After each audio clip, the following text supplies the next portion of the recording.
시간 박수 치면서 주님을 찬양하도록 하겠습니다.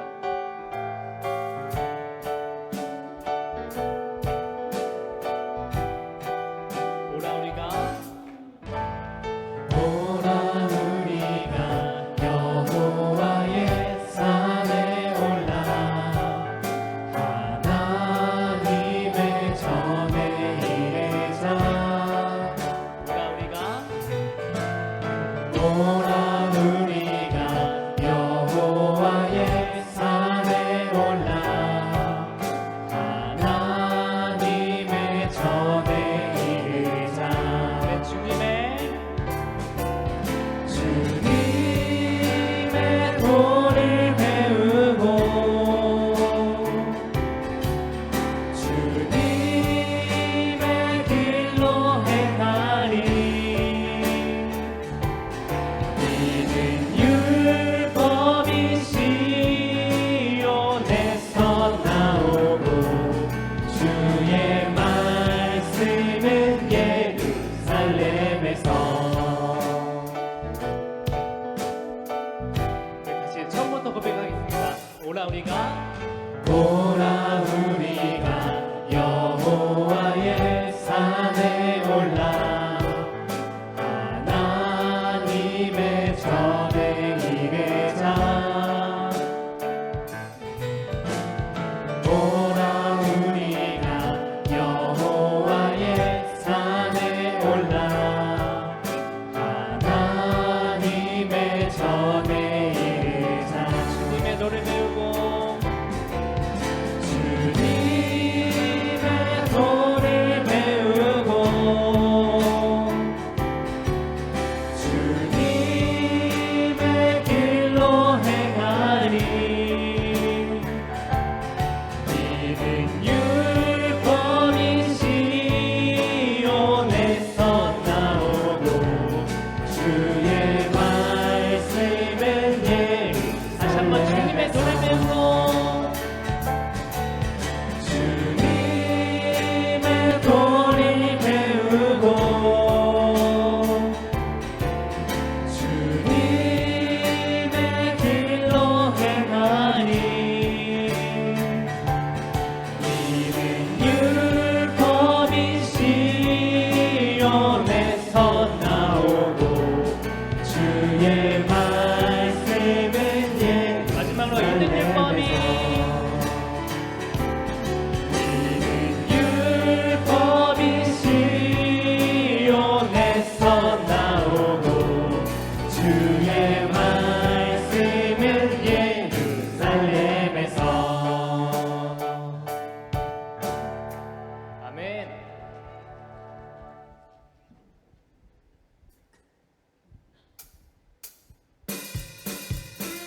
이 시간 다시 한번 박수 치시면서 예수님의 그 이름을 찬양하도록 하겠습니다.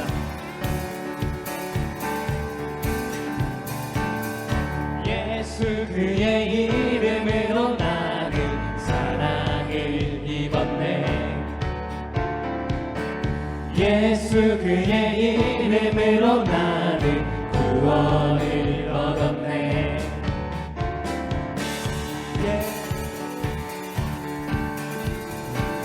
다시 예수 그의 이름으로 나는 사랑을 입었네. 예수 그의 이름으로 나는 구원을 얻었네. 예수 아버지의 이름, 아버지의 성품, 아버지의 다짐, 아버지의 용서, 아버지의 바람이 불어오네. 내 삶을 가득 채우시네. 나는 마음에 품네 그가 피우신 열매를.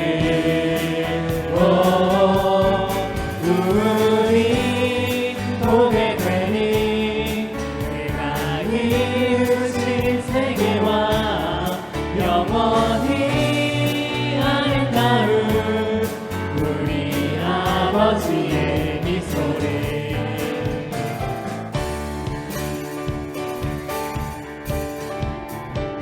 같이 고백하겠습니다. 예수 그의 이름으로 나는 사랑을 입었네. 예수 그의 이름으로 나는 구원을 얻었네.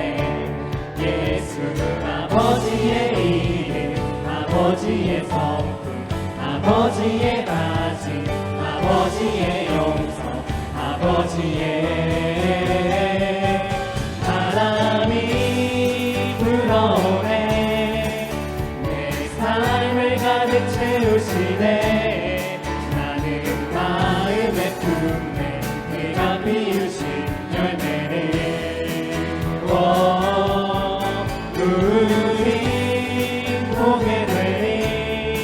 내가 이루신 세계와 영원히 아름다운 우리 아버지의 미소를.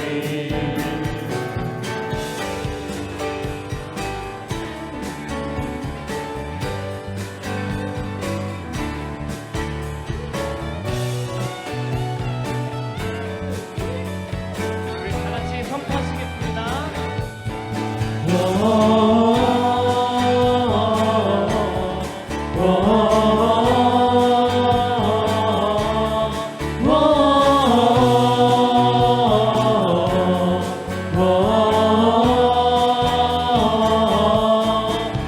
바람이 불어오네.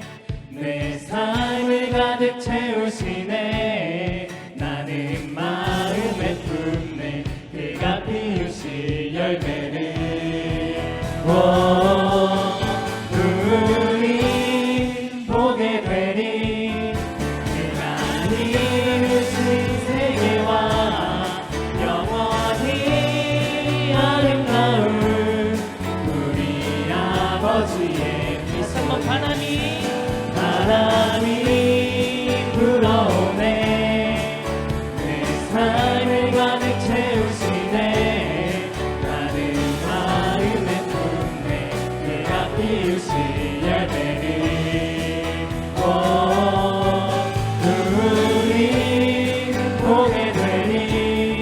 그가 이루신 세계와 영원히 아름다운 우리 아버지. 마지막으로 우리 보게 되리. 그가 이루신 세계와 영원히 아름다운 우리 아버지의 미소를.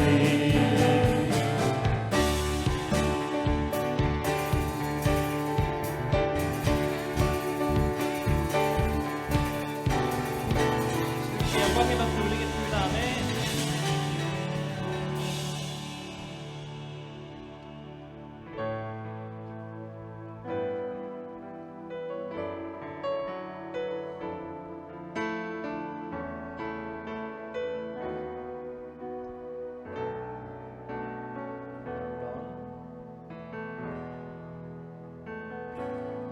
아무런 자격도 없는 나를 위해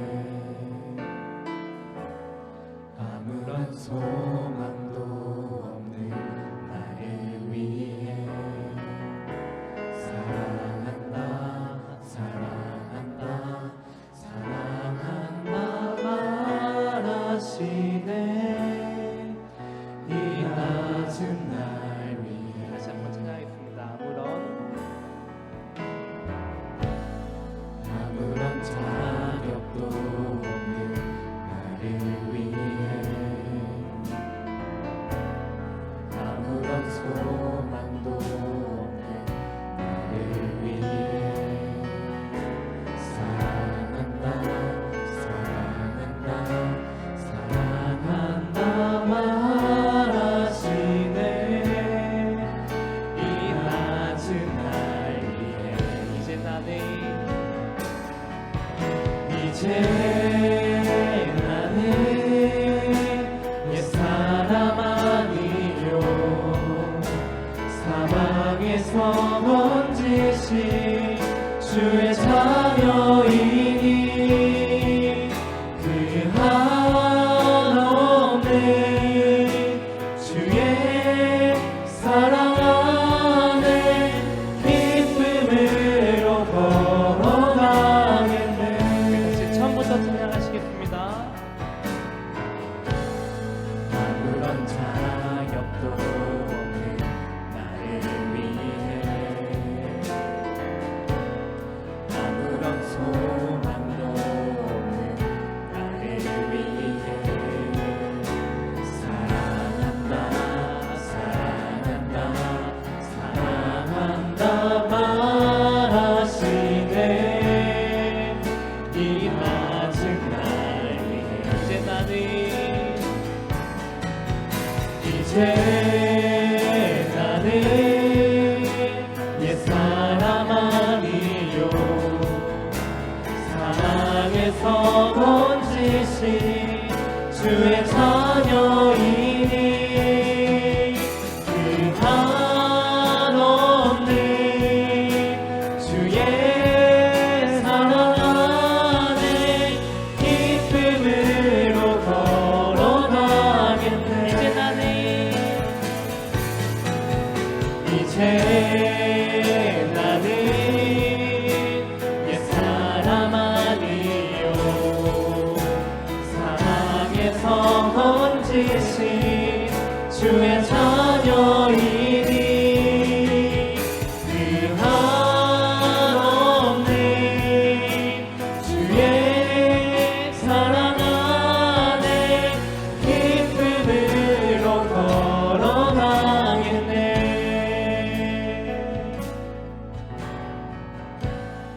나의 사랑 나의 어여쁜 자야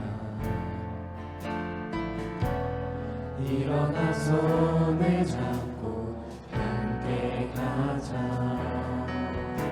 사랑한다 사랑한다 사랑한다 말하시네. 세상 끝날까지 이제 나는 옛사람 아니요 사랑에서 번지신 주의 자녀이니 그 한없는 주의 사랑 안에 기쁨으로 다시 한번 걸어가. 찬양하겠습니다. 이제 나는 이제 나는 옛사람 아니요 사랑에서 번지신 주의 자녀이니 그 한없는 주의 사랑 안에 기쁨으로 걸어가겠네. 고백하겠습니다.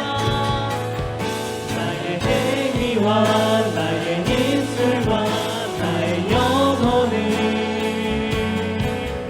오늘 새롭게 늘 새롭게 하시니 내게 일어나 새로워진 내 모든 것 난 주님께 감사. 다시 한번 나의 행위와 나의 행위와 나의 입술과 나의 영혼을 오늘 새롭게 늘 새롭게 하시니 내게 일어나 새로워진 내 모든 것 난 주님께 감사. 마지막으로 전심으로 고백하겠습니다. 나의 행위와 나의 입술과 나의 영혼을 오늘 새롭게 늘 새롭게 하시니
오늘 오후 예배 함께 해 주신 일심교회 성도 여러분, 청년부 여러분, 학생부 친구분들 모두 사랑하고 축복합니다. 광고하겠습니다. 오늘 생명의 삶 3월호를 배부합니다. 꼭 챙겨주시고 잊지 않고 큐티 해주시기 바랍니다. 이번 주 목요일 날 강인겸 형제가 괴산 육군 학생 군사학교에서 소위로 임명합니다. 다음 주에 한번 볼 때 축하해 주시면 감사하겠습니다. 그리고 오늘 청년의 때를 보내신 김성현 전도사님 생일입니다. 한번 얼굴 마주 볼 때마다 생일 축하해 주시면 감사하겠습니다. 그리고 다음 주부터 대학 청년들 개강하는데 시작되는 새학기 응원하고 기도하도록 하겠습니다. 그리고 오늘 설교는 이대한 목사님입니다. 모두 은혜 받는 시간 되시길 바랍니다. 감사합니다. 함께 나눌 말씀 찾아보도록 하겠습니다. 마태복음 18장 1절에서부터 4절까지의 말씀입니다. 그때 제자들이 예수께 나와 이르되 천국에서는 누가 크니이까? 예수께서 한 어린아이를 불러 그들 가운데 세우시고 이르시되 진실로 너희에게 이르노니 너희가 돌이켜 어린아이들과 같이 되지 아니하면 결단코 천국에 들어가지 못하리라. 그러므로 누구든지 이 어린아이와 같이 자기를 낮추는 사람이 천국에서 큰 자니라. 아멘. 샬롬. 사랑하는 일심교회 청년공동체 여러분, 또 오후 예배 함께 하시는 일심공동체 모두를 주의 이름으로 사랑하고 축복합니다. 함께 옆에 있는 지체들과 인사해 보도록 하겠습니다. 사랑하고 축복합니다.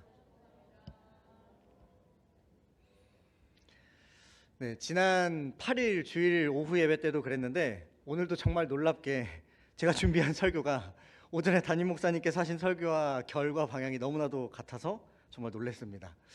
오늘 마태복음 이제 18장을 나누는데 이번 주에 이제 마태복음 18장까지를 마무리하고 다음 달 이제 3월부터는 마태복음 19장으로 들어가는데 오늘 담임 목사님 설교가 마태복음 20장이었습니다. 여러분 잘 기억해 주시고 묵상할 때 참고하셔서 오늘 말씀 이번 주에 잘 적용하시고 또 다음 주 담임 목사님 말씀까지 잘 기억하시면서 적용해 지내시면서 살아가시길 간절히 소망합니다.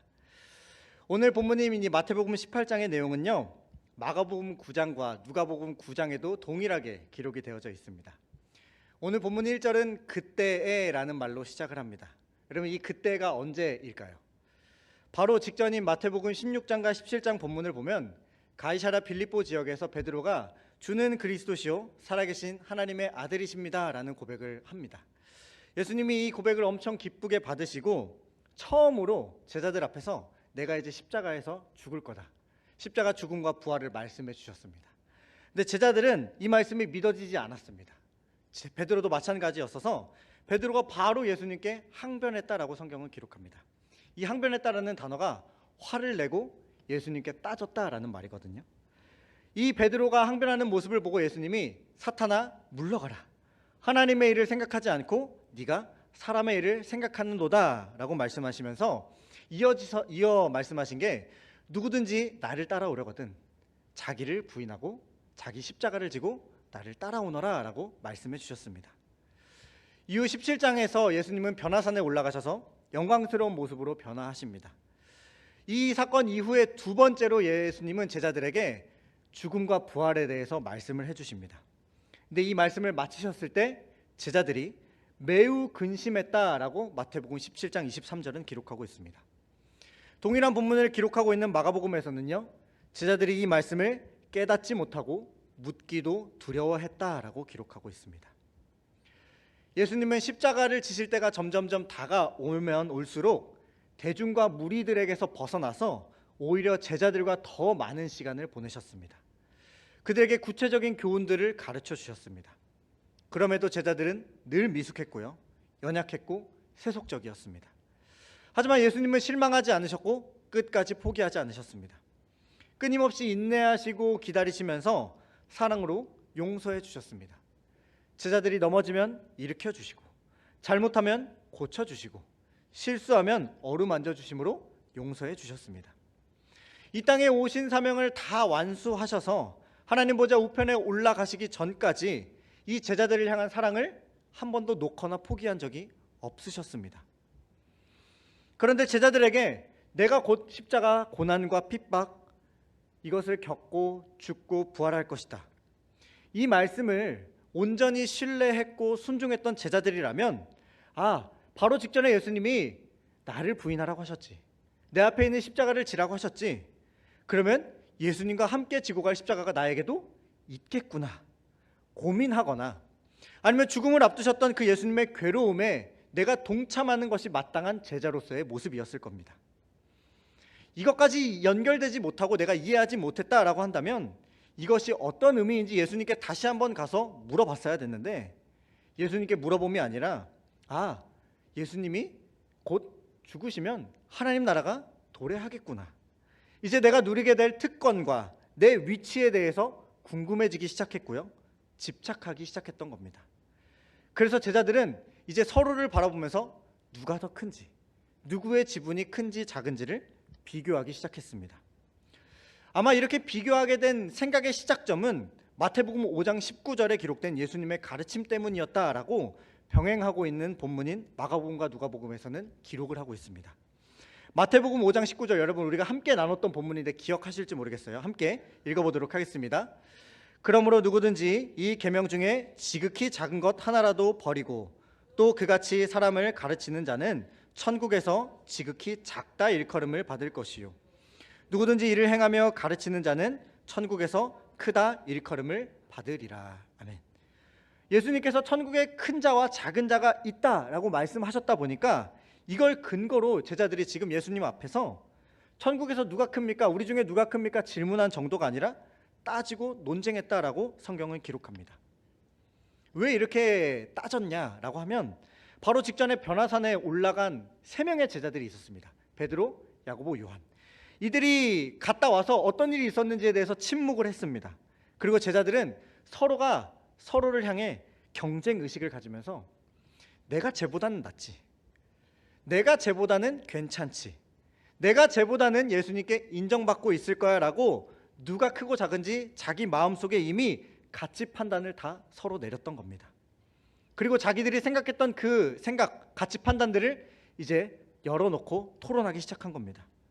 하나님 나라에서는 내가 너보단 클 거야, 아니 너가 나보다 작을 거야. 그렇게 논쟁을 펼치다가 예수님께로 온 것입니다. 1절입니다. 그때 제자들이 예수께 나와 이르되 천국에서는 누가 크니이까. 아멘. 마치 병으로 지금 죽어가고 계신 부모님의 병상 앞에서 자식들이 어떻게 이 부모님을 치료할까, 어떻게 살릴 수 있을까 고민하는 게 아니라 부모님이 죽게 되시면 누가 더 많이 상속을 받을 자격이 있는지 크고 작은지 지금 부모님 앞에서 따져보자, 이렇게 하는 것과 마찬가지의 태도였던 것입니다.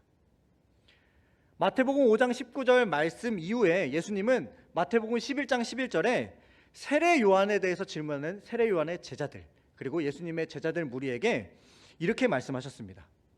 여자가 낳은 자 중에 세례 요한보다 큰 사람이 없다라고요.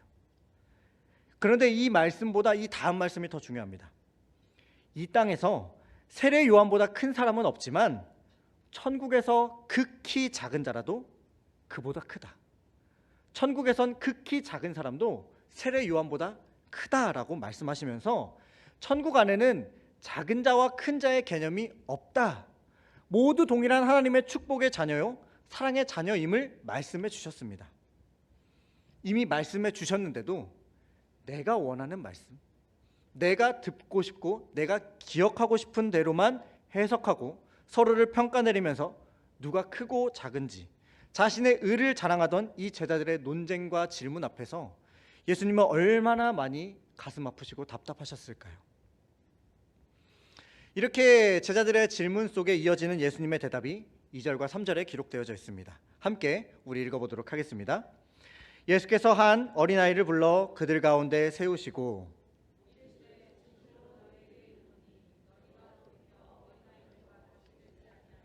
결단코 천국에 들어가지 못하리라. 아멘.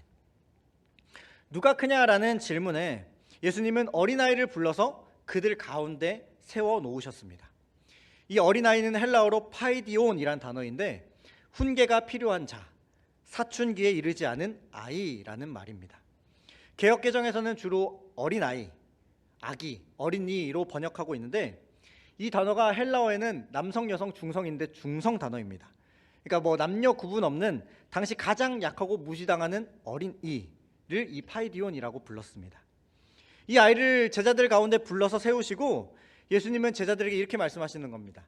너희들 돌이켜서 이 어린아이와 같이 되지 않으면 너희들 절대로 천국에 들어갈 수 없다. 아주 단호하면서도 어려운 말씀을 해주셨습니다. 3절에 예수님께서 돌이켜라 라고 말씀하신 이 돌이켜라라는 헬라어 단어가 스트라페테라는 단어입니다. 어떤 것의 위치를 바꾸다, 돌아서다, 내적인 변화를 경험하다라는 말로 히브리어 슈브, 이 회개와 똑같은 말입니다. 이것과 같은 말이 요한복음 12장 40절에 어떻게 쓰였냐면 내적인 변화를 일으키다라는 단어로 동일하게 쓰였습니다. 중요한 건 여러분, 이 형태가 미완료형이에요. 되게 어렵죠. 근데 이 미완료형이 어떤 의미냐면 과거 한때로 그냥 돌이키는 것으로 끝나는 것이 아니라 계속 돌이키는 것, 계속 만들어져야 하는 과정이라는 것을 의미했었습니다. 즉 본문의 내용을 직역해 보면 너희가 내적인 변화를 계속해서 지속적으로 거쳐가면서 어린이처럼 계속 되어가지 않으면 절대로 천국에 들어갈 수 없다라고 예수님이 말씀하셨던 거예요. 여기서 초점은요, 여러분, 어린아이가 아닙니다. 모든 어린이가 천국에 들어갈 수 있다라고 예수님이 말씀하신 게 아니었어요. 어린아이 같이 자기를 낮출 수 있는 사람, 겸손한 마음을 가진 사람, 나는 어린이처럼 아무것도 능력도 실력도 힘도 없어서 도움이 필요한 존재이고 그 도움을 요청할 수 있는 존재, 서열과 계급이 중요하지 않다라고 생각하는 겸손한 마음을 가진 그 어린아이가 되어야 한다라고 예수님은 말씀해 주셨던 겁니다.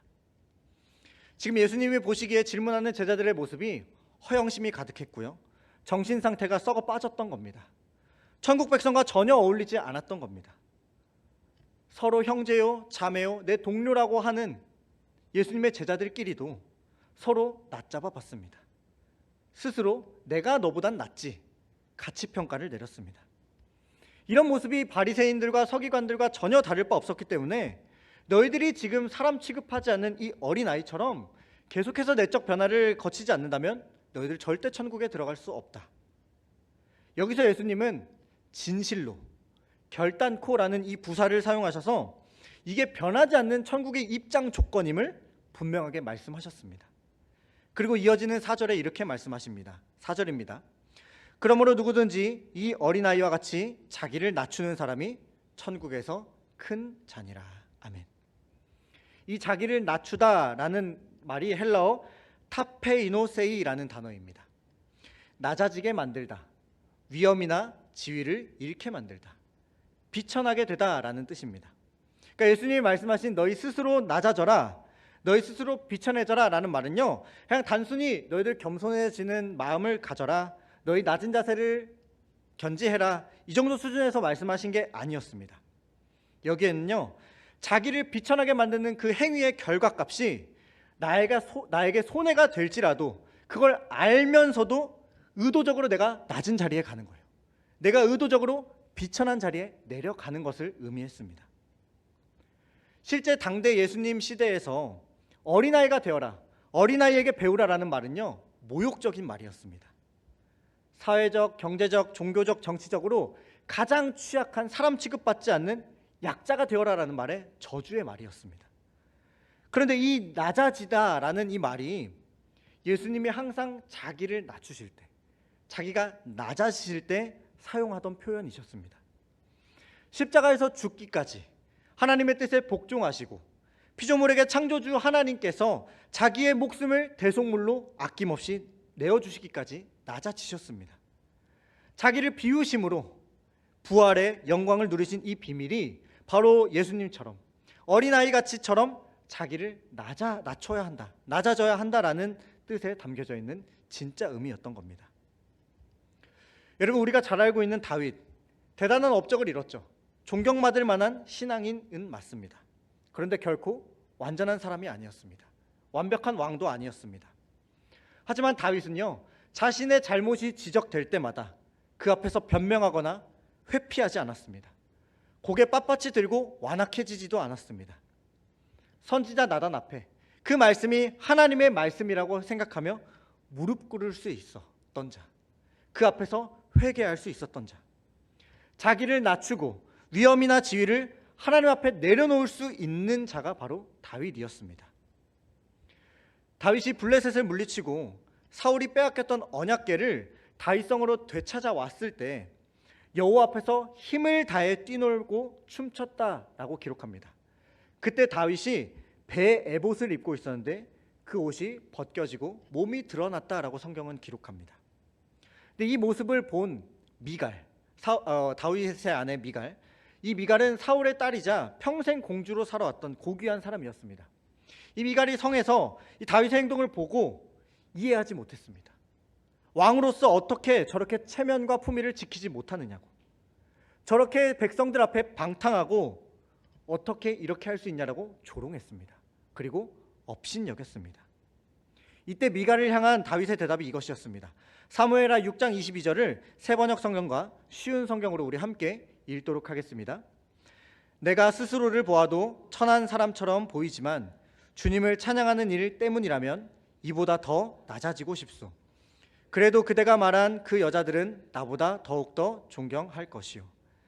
앞으로 더 낮아져서 체면을 잃는 일이 많을지라도 여호와 앞에서는 그렇게 되고 싶소.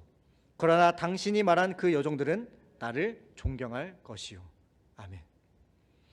다윗은 실수 없는 완벽한 사람은 아니었지만요, 하나님 앞에서 예배하고 춤출 때 옷이 벗겨져도 아무렇지 않았던 어린아이와 같은 순수함, 자존심이고 뭐고 하나님 앞에 일단은 다 내려놓을 수 있는, 스스로 낮아지는 자세로 들어갈 수 있는 자였기 때문에 하나님은 다윗을 평생에 하나님 마음에 합한 자라고 그 축복의 명예를 거둬가지 않으셨습니다. 그리고 이를 비웃고 업신여겼던, 하나님 앞에 낮아질 수 없었던 미갈은요, 이 일로 인해 평생 자식을 갖지 못했다라고 성경은 기록합니다. 여러분은 낮추시길 잘하십니까? 아니면 나를 높이시길 잘하십니까? 우리는 겸손을 포장한 낮춤은 상당히 잘합니다. 칭찬받고 싶고 인정받고 싶고 박수 받고 싶어서요, 낮아지는 척을 하는 거죠. 실제 내가 여기서 원하는 모습은요, 내가 높아지고 싶은 겁니다. 인정받고 싶고 드러나길 원하기 때문에 스스로 일단은 낮추는 겁니다. 사람들이 그 모습을 보고 와, 저 사람 겸손하네, 스스로 낮출 줄 아네, 이렇게 박수받기 위해 겸손으로 포장한 낮춤의 모습이 바로 우리들의 모습이지요. 물론 이렇게 낮아지는 거 저는 상당히 좋게 봅니다. 요즘 우리가 사는 세상 속에서는요, 스스로 낮추려 하지 않고 겸손하지 않는 사람들이 얼마나 많아졌는지 모르겠습니다. 드러내기 위해서라도 일단은 낮아지고 섬기는 사람들이요, 세상에선 전무해졌습니다. 다 이기적이 되어서 나만 생각하고 내가 유리한 대로 판단하고 행동하고 사람들을 결론 내립니다. 이만큼도 손해보고 싶지 않아서 내가 낮아진다는 게 용납되지 않는 사회 속에서 우리가 살아가고 있습니다. 이런 세상에서 내가 조금 인정받고 싶고 칭찬받고 싶어서 겸손하려 하고 스스로 낮추는 건 안 하는 것보단 낫죠. 그런데 여러분, 이렇게 스스로 낮추는 모습이 손해적인 부분으로 들어가 볼 때는요, 우리도 절대 낮추려 하지 않는다는 사실 알고 계셨습니까? 쉽게 예를 들어보겠습니다. 여러분, 처음부터 양보를 잘 하셨습니까? 제가 하준이와 하민이 두 아들을 양육하면서 또 제가 첫째로서 첫째들의 가장 슬픈 점이 한 가지 있습니다. 항상 양보해야 된다는 거예요. 내 건데, 내 물건인데 동생이나 친구가 나의 그 소중한 물건을 만지고 그걸 나눠서 함께 가지고 노는 거, 여러분, 이거 그냥 가능한 게 아닙니다. 울고 불고 난리 나고 그런 상황 속에서 이해시키고 양보하면서 같이 노는 거야, 너 한 번 나 한 번 이렇게 순서대로 하는 거야, 인식시켜주기까지 얼마나 힘든지 모르겠습니다. 제가 아주 어렸을 때 양보하지 않으므로 꽤나 많이 부모님께 혼나고, 부모님께서 손가락으로 하나 둘 셋 이렇게 세시고, 그래도 양보하지 않아서 뒤로 끌려가가지고 이렇게 한 대 맞거나, 아니면 너 이따 집에 가서 봐 이렇게 경고한 다음에 결국 집에 가서 매를 맞았던 기억들이 선명합니다. 그런데 여러분, 중요한 건요, 중요한 건 아이들은 결국 해냅니다. 결국 양보해냅니다. 지금 당장 나에게 엄청난 손해죠. 내 물건 나눠 쓰고 양보하라는 거, 내 인생에 없던 단 한 번도 없던 경험인데 부모님의 설득과 훈육과 훈계로 결국은 해냅니다. 자신들의 뇌와 생각과 마음엔 내키지 않지만 결국 부모님의 방향대로 순종합니다. 그런데 오늘 주님이 먼저 우리에게 너희들 먼저 스스로 돌이켜봐라. 너희들의 내적의 변화를 먼저 거치고 이전 것을 완전히 벗어버리고 새롭게 어린아이들과 같이 낮아지고 겸손해져라 말씀해 주셔도 우리는 낮아지지 않습니다. 너에게 손해가 되는 줄 알면서도 너희들 의도적으로 낮아지고 비천해지고 너희들이 가지고 있는 위치와 위험과 지위를 내려놓아라 라고 말씀하실 때 우리는 순종하는 게 아니라 내가 겪을 손해를 먼저 계산하고 불순종의 길로 방향을 튼다라는 겁니다. 아니면 그 말씀을 내가 원하는 방향, 내가 이만큼 양보할 수 있는 정도로까지만 해석해서 순종한다라는 겁니다. 그럴 일은 없겠지만 만약 우리 예수님께서 우리들의 부모님과 같이 폭력적이시거나 강압적이셔서 회초리를 들고 우리를 오늘 체벌해서 너희들 양보해야 된다, 너희들 낮아져야 된다 라고 하실지라도요, 우리는 쉽게 바뀌지 않을 겁니다. 이게 우리들의 모습입니다. 그런데 어린아이들은요, 합니다. 내키지 않아도 속상하고 눈물 콧물 짜고 소리 지르고 목소리 다 쉬어도요, 결국 양보하고요, 내 것을 나눠주고 낮아짐의 자세로 들어간다라는 겁니다. 결국 부모님의 훈계와 방향대로 순종하고 돌이키고 바른 방향대로 우리 아이들은 나아갑니다. 그런데 말씀을 수없이 많이 듣는 우리는요, 바뀝니까? 낮아집니까?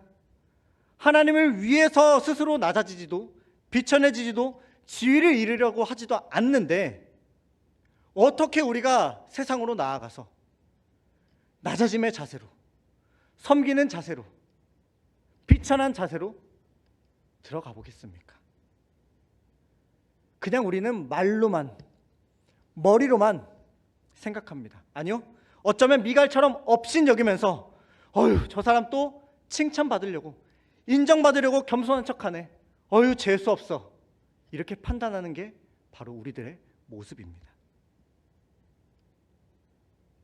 오늘 제자들 사이에서 촉발된 누가 천국에서 크냐라는 이 논쟁은요, 경쟁적 특권 의식 때문에 발생했습니다. 이 말은요, 우리 교회 공동체 안에서도 언제든지 이런 모습이 발생할 수 있고 심각한 문제로 퍼져나갈 가능성이 있다라는 것입니다. 특히 신앙에 대해 열심히 큰 사람들일수록요, 오늘 이 제자들과 같은 오류에 취약할 수 있습니다. 스스로 품은 열심, 주님을 위해 쏟았던 그 기도와 헌신 물질들, 이걸 다른 구성원들과 열심히 비교하기 시작하면서 제자들과 같은 모습이 우리에게도 나타날 수밖에 없는 겁니다.